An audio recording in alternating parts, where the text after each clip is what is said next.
নমস্কাৰ আপুনি চাবলৈ আৰম্ভ কৰিছে মিডডে 18 ষ্টুডিঅ'ত মই কৃপাঞ্জল ৰাজবংশী প্ৰথমটো খবৰ বিগ ব্ৰেকিং নিউজ এই মুহূৰ্তৰ বোকাজানত জব্দ হৈছে 10 কোটি টকা মূল্যৰ নিষিদ্ধ ড্ৰাগছ এখন ট্ৰাকৰ পৰা 1.5 কিলো হেৰোইন জব্দ কৰা হৈছে 110টা সাবুনৰ বাকচত ভৰাই অনা হৈছিল হেৰোইনখিনি মণিপুৰৰ পৰা গুৱাহাটীলৈ আনি আছিল ড্ৰাগছখিনি আৰক্ষীৰ জালত ট্ৰাকৰ চালক দীপক চেত্ৰী দিলাই আৰক্ষী থানাৰ অন্তৰ্গত পুৰণা লাহৰিজানৰ পৰা জব্দ কৰা হৈছে বৃহৎ পৰিমাণৰ হেৰোইনখিনি অনুৰূপ ঘটনা কিছুদিন পূৰ্বে আমি জনাইছিলো 100টা সাবুনৰ বাকচৰ দৰে তাত ভৰাই অনা হৈছিল বহু পৰিমাণৰ নিচাজাতীয় সামগ্ৰী ড্ৰাগছ জব্দ কৰা হৈছিল আৰু সেই ড্ৰাগছসমূহৰ বজাৰ মূল্য প্ৰায় 10 কোটি টকাৰ ওচৰে পাজৰে আছিল আৰু মণিপুৰৰ পৰা সৰবৰাহ কৰা হৈছিল এখন বলেৰোত আৰু একে ধৰণৰ খবৰ এয়া বোকাজানত জব্দ হৈছে 10 কোটি টকা মূল্যৰ নিষিদ্ধ ড্ৰাগছ এখন ট্ৰাকৰ পৰা জব্দ কৰা হৈছে 1.5 কিলো হেৰোইন জব্দ কৰা হৈছে 110টা সাবুনৰ বাকচত ভৰাই অনা হৈছিল হেৰোইনখিনি মণিপুৰৰ পৰাই গুৱাহাটীলৈ অনা হৈছিল ড্ৰাগছখিনি আৰক্ষীৰ জালত পৰিছে ইতিমধ্যে ট্ৰাকৰ চালক দীপক চেত্ৰী দিলাই আৰক্ষী থানাৰ অন্তৰ্গত পুৰণা লাহৰিজানৰ পৰা জব্দ কৰা হৈছে বৃহৎ পৰিমাণৰ হেৰোইন আছিলে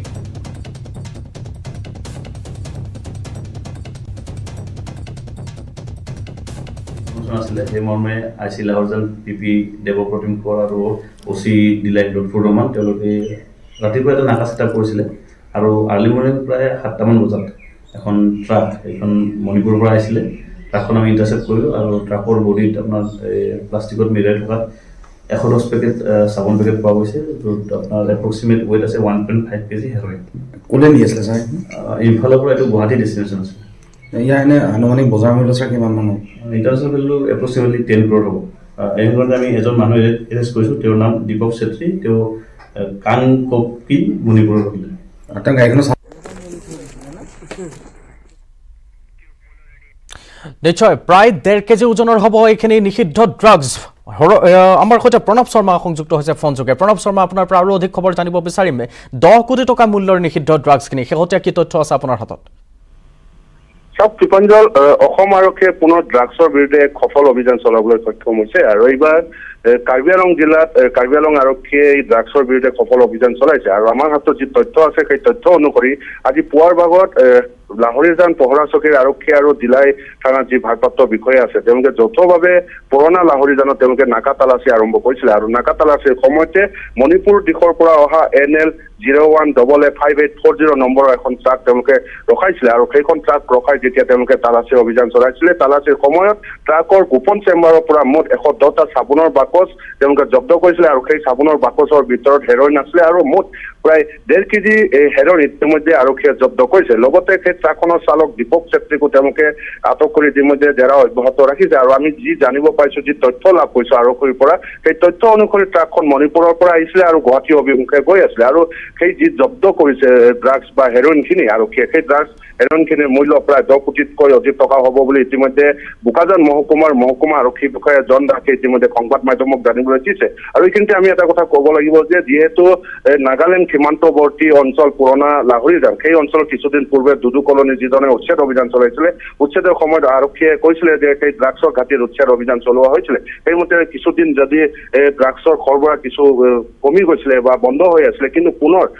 ড্ৰাগছ বেপাৰীসকলে পুনৰ সেই অভিযান আৰম্ভ কৰিছে তৎসত্ত্বেও আৰক্ষীয়েও তেওঁলোকে চোকা দৃষ্টি ৰখাৰ পৰিণতিত পুনৰ আজি পুৱাৰ ভাগত বৃহৎ পৰিমাণৰ ড্ৰাগছ জব্দ কৰিবলৈ সক্ষম হৈছে আৰু চালকগৰাকীক ইতিমধ্যে আটক কৰি সোধা পোছা অব্যাহত ৰাখিছে আৰু আৰক্ষীৰ তদন্তত পুনৰ পোহৰলৈ আহিব যে এই ড্ৰাগছ বেপাৰৰ লগত আৰু কোন কোন জড়িত হৈ আছে ইতিমধ্যে যিধৰণে জন দাস মহকুমা আৰক্ষী বিষয়া আছে একেদৰে কাৰ্বি আংলং আৰক্ষী অধীক্ষক পুষ্পৰাজ সিং আছে তেওঁলোকৰ যৌথ প্ৰচেষ্টাত ইতিমধ্যে কাৰ্বি আংলং ড্ৰাগছৰ বিৰুদ্ধে যি ধৰণৰ অভিযান অব্যাহত ৰাখিছে তেওঁলোকে সদায় সফলতা লাভ কৰিবলৈ সক্ষম হৈছে কৃপাঞ্জল নিশ্চয় প্ৰণৱ শৰ্মা তেওঁলোকে আনিছিলে মণিপুৰৰ পৰা বাহন হৈছিল নাগালেণ্ডৰ আৰু অনা হৈছিল অসমলৈ এয়া যুগসূত্ৰ যিটো আমি পূৰ্বতেও দেখুৱাই আহিছোঁ এখন বলেৰোত অনা হৈছিল কিছুদিন পূৰ্বে এই ঘটনাটো এইবাৰ বহুত সহজভাৱে তেওঁলোকে লৈ আহিব বিচাৰিছিল কেৱল ট্ৰাকখনৰ ওপৰত সন্দেহ উপজাতহে তেওঁলোকে এনেধৰণে তালাচী কৰিছিল বা তালাচী চলাই থকা হৈছিল যিহেতু আপুনি ইতিমধ্যে জনাইছে তেওঁলোকে ধাৰাবাহিকভাৱে তালাচী চলাই আছে তাৰ ফলতে ধৰা পৰিছে গতিকে এই ধৰণৰ যি পৰিঘটনা আৰক্ষীৰ ভাষ্যত আপুনি নিশ্চয় অনুধাৱন কৰিব পাৰিছে আৰু বহু পৰিমাণে হয়তো এনেধৰণৰ নিচাজাতীয় ড্ৰাগছসমূহ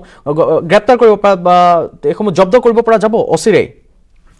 নিশ্চয়কৈ কৃপাঞ্জল চাওক এক প্ৰকাৰ ক'বলৈ গ'লে অসমৰ সীমান্তৱৰ্তী যি ধৰণে পুৰণা লাহৰীজান আছে আৰু সীমান্তৱৰ্তী অঞ্চল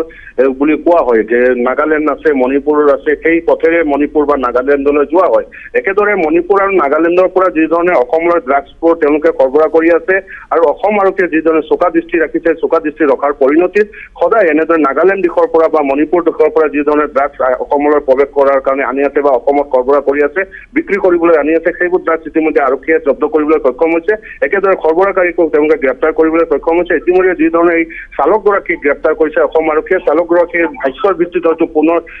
এই ড্ৰাগছ বেপাৰীসকলৰ বিৰুদ্ধে অভিযান চলিব আৰু ড্ৰাগছ বেপাৰৰ লগত আৰু কোন কোন জড়িত হৈ আছে বা ক'ত আছে সেই ড্ৰাগছ বেপাৰীসকল ইয়াৰ বিৰুদ্ধে হয়তো নিশ্চয়কৈ কাৰ্বি আংলং আৰক্ষীয়ে তদন্ত চলাব নিশ্চয় চলাব প্ৰণৱ শৰ্মা ধন্যবাদ জনাইছো সেয়া বোকাজানত যিহেতু জব্দ হৈছে 10 কোটি টকা মূল্যৰ নিষিদ্ধ ড্ৰাগছ আৰু তাৰ ওজন প্ৰায় 1.5 কেজি হ'ব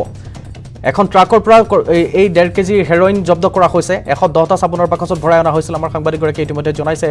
যিগৰাকী দীপক চেত্ৰীয়ে চালকগৰাকীক গ্ৰেপ্তাৰ কৰা হৈছে তেওঁ সোধা পোছা অব্যাহত ৰাখিছে পৰৱৰ্তী সময়ত হয়তো আৰু ড্ৰাগছ ডিলাৰ বা ড্ৰাগছৰ যিসকল জড়িত হৈ আছে সৰবৰাহকাৰী অবৈধ সৰবৰাহকাৰী তেওঁলোকক গ্ৰেপ্তাৰ কৰিবলৈ সক্ষম হ'ব আৰক্ষীয়ে